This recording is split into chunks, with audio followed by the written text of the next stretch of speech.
Okay, so next up we have Marisa Russell Cain, who is,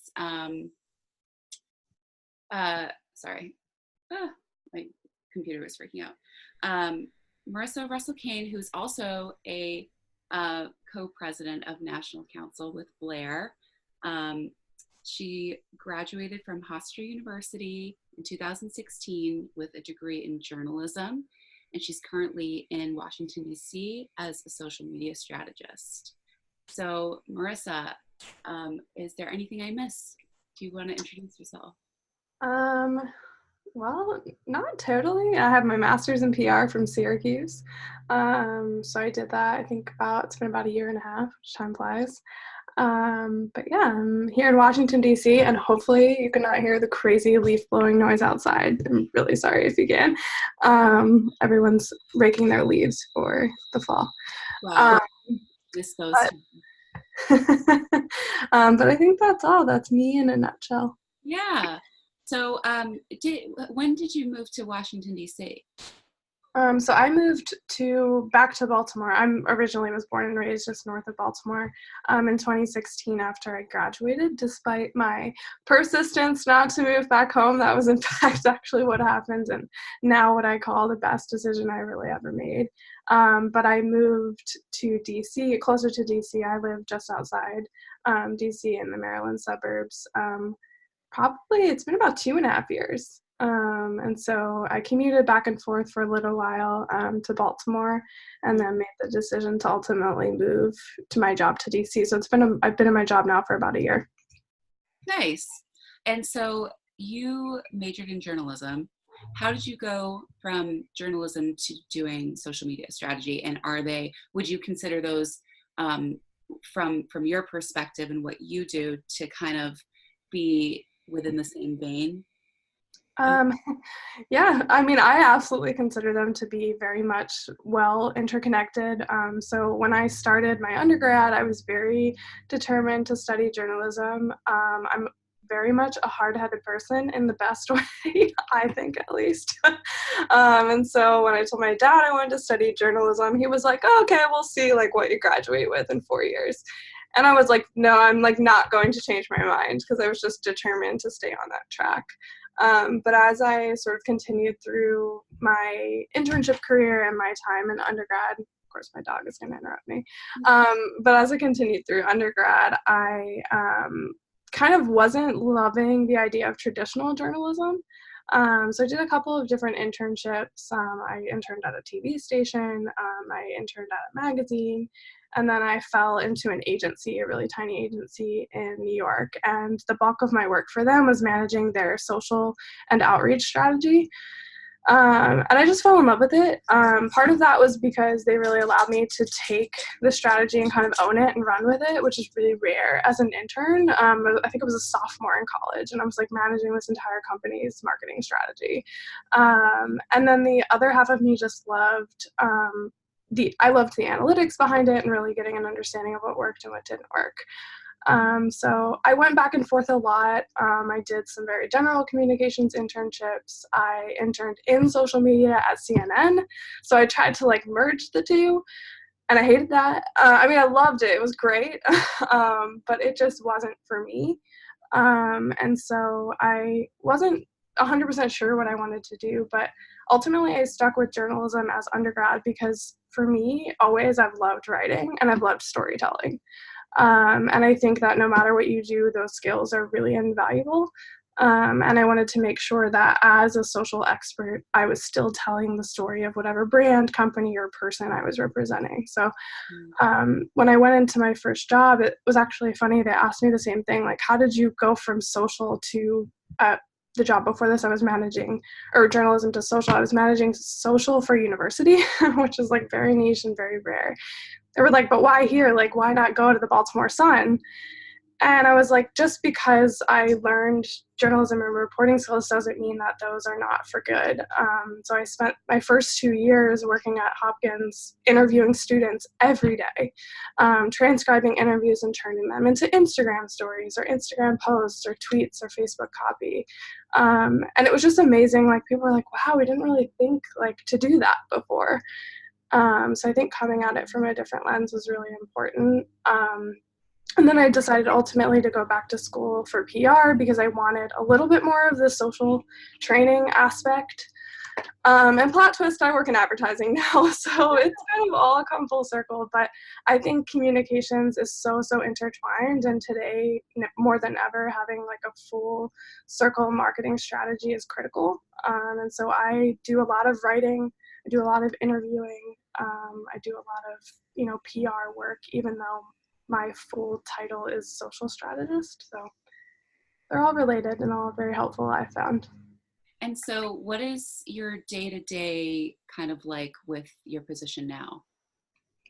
So now I work at a social media agency. So I left what most people would call an in-house position for an agency position. I did it sort of backwards. I actually did not like the slow pace of an in-house position, but that's just my very unique personality. So my day-to-day is crazy and very hectic and involves a lot of different things, but I manage the social strategy and oversee 5 different accounts.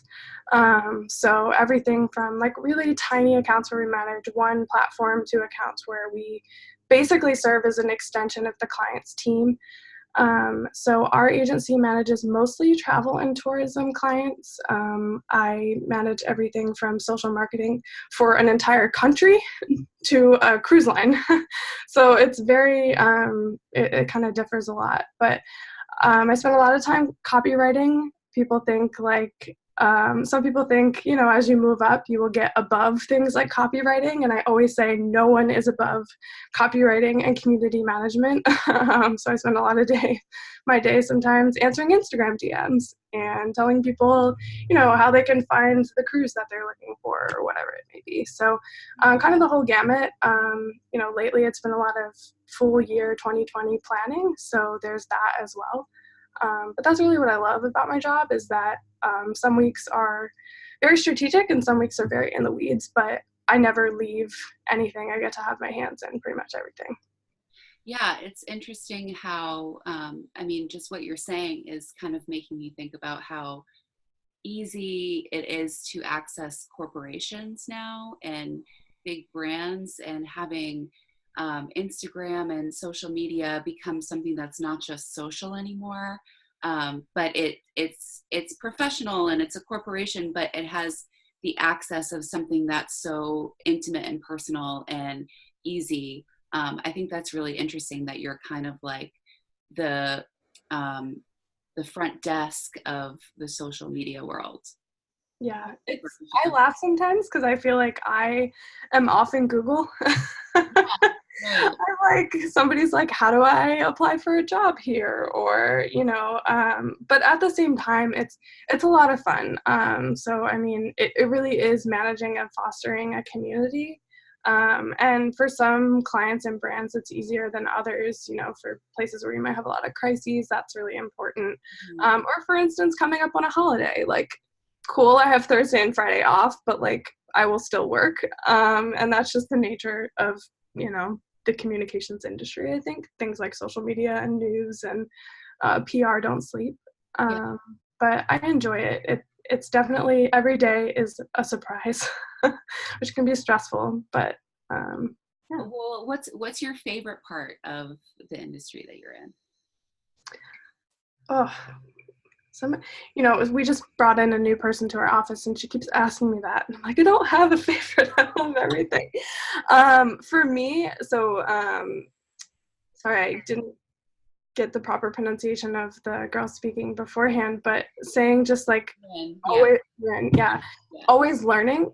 So for me, learning is huge. I love to learn. If I could go to school like for my life and not spend hundreds of thousands of dollars, that would be great. But unfortunately, that's just not the world we live in. So I like constantly learning, constantly trying to figure things out, solve what feels like a puzzle.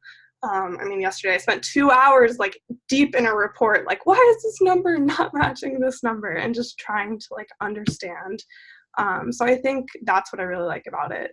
That's part of what drove me to the agency was I wanted the opportunity to do more strategy for more brands and clients, because when you're in-house, you're doing strategy, but the 9 to 5 and the Monday to Friday and the months go by, and you just find that you're kind of getting in a same rut. And so for me, being able to do tons of different things allows me to still think creatively, think strategically, and kind of solve that puzzle or that problem for whatever it is for every client. So you're kind of always being challenged in a way. For sure, yeah. Every day. I agree with you, though. There is something almost like feeling like alive in moments like that, where you're faced with a problem and you overcome it, and it's really rewarding in a way because you got through it. Yeah. Yeah. I mean, it's hard when you're going through it. Like, yes, so to bring it back to Zeta, like, it feels like pledging or you know, the recruitment process, and it feels like you're like trying to get there and you're trying to get there, but when you ultimately become a full Zeta, or when you ultimately like win the business for the client, for instance, like it feels so good. And yeah, tell us a little bit more of that. Are there other parallels and similarities that you find with your job now, or even any previous professional experience in your time in Zeta? Oh, Blair and I will preach to the day we die that Zeta is for sure a trial of real life. We are constantly talking to chapters about how things can be a lesson for the future or adulthood. You know, you might be going through something now and thinking like, well, when I grow up, this won't happen. And like, plot twist, we never grow up. We're all here and things are always the same, whether you are 10 or 90. We always have similar struggles and conflicts that we're, you know, trying to resolve. So I think for me, I mean, I've held a number of different leadership positions in Zeta, and so my experience, I really felt like I was able to grow as a leader, leading a chapter of 25 or 30 people who are a number of different ages and all still trying to like figure out who they are and figure out who they are in the professional world. Like that is just a whole lot of like chaos in the very best way. And I also came into a chapter that was 2 years old when I took the reins, so to speak. And so it was the opportunity to not only kind of organize people and make sure we were all growing, which was really, really important to me, but also create some semblance of tradition and like policy and just structure. That's who I am at heart. Like I am Google Sheets, Google Calendar, like scheduler. But so that was easy for me. But what I found when I went to work in the real world, and I've always been on the younger side of things, like my birthday's at the end of the year, I'm a year ahead just in general. And so for me, it was very helpful. I went into a working environment where everybody was at least 20 to 25 years older than me. And oftentimes I was telling them what to do and how to do things. And talk about telling professors what to do and how to do things and how to manage their Twitter. I feel like that was a good experience for me, just like knowing how to come across as a leader, but a collaborative leader, not like a dictator telling you what to do, was really important. You know, of course, being involved in national council has kind of continued that opportunity. I think also just knowing how to communicate with people, and not just people, but people that might not have the same opinions as you, or people that might not, you know, do the same thing that you do and understand exactly what you do. So being able to communicate not only effectively, but politely in any type of situation is very, very valuable. So tell us a little bit more about going back to National Council, your role, and I know that you're kind of going to be taking over being president full time. So yeah, just talk a little bit about how you're a resource for Zeta and like what you can provide to the active chapters and alumni, and yeah. Yeah. So Blair and I have been co-presidents for like, I guess about 2 years. I mean, time truly does fly. So I will be formally taking the reins myself, with Blair as, you know, my advisor, still able to assist for the next couple of years. just in the next few weeks. So, I mean, Zeta, I've always been very passionate about Zeta and what it did for me as a person. I don't think I would have loved college or truly even stayed at Hofstra without Zeta. I think Zeta is really where I found my home. And so that's really what I want it to be for everyone else. But I also want it to be that learning experience and that growth experience for people, because I work with many different people and many different experience levels every single day, from clients to coworkers, and it's very stark when people haven't had the opportunity to really like engage professionally with their peers. Mm-hmm. And your peers are your most valuable assets. And I think it's important to allow Zeta to continue to be that place where people can grow, but also make mistakes. Like, that's not wrong. You're going to make mistakes every day in life and every day at work. Mm-hmm. But knowing how to have people there to support you, knowing how to ask for help, just something that was and still is very hard for me, but something I think I learned a lot in Zeta. So want it to continue to be that. I am, of course, always available for all Zetas. I'm usually very connected to my phone, or at least my email or some sort of platform.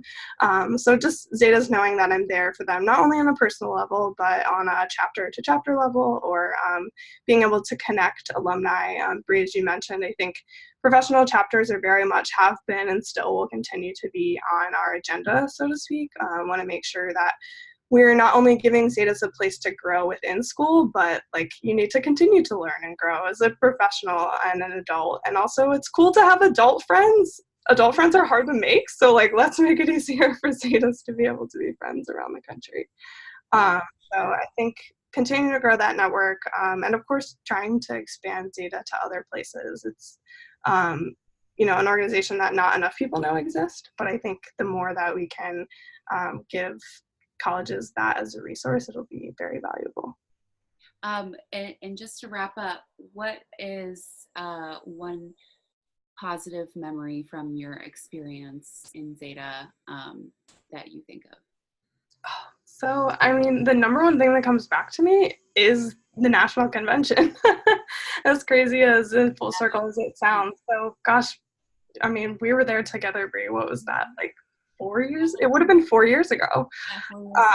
Honestly, like, I don't know where the last many years of my life have gone. I mean, that for me that was my first semester as president of the Hofstra chapter. We were also hosting the National Council for the very first time as a very new chapter. For me, that was just a fond memory because it was a lot of work and a lot of rush and stress to bring everything together, but it really felt like when we all came together, it was like worlds collided and the pieces clicked, and you could just see how excited other Zetas were to meet people from like Florida and Boston and just all over. It was just such a fun moment, and it was like we just all had something in common even though we had never met, which was really fun. It was a great time. It definitely, I'm sure it was a lot of work, but from an attendee's point of view, it was very relaxing and flowed freely, and you guys really had it well organized, and I really enjoyed myself, and I'm excited for the next one. Yeah, thank you. I think it was a good moment for Hofstra. So well, thank you so much, Marisa, for attending today and being part of this panel.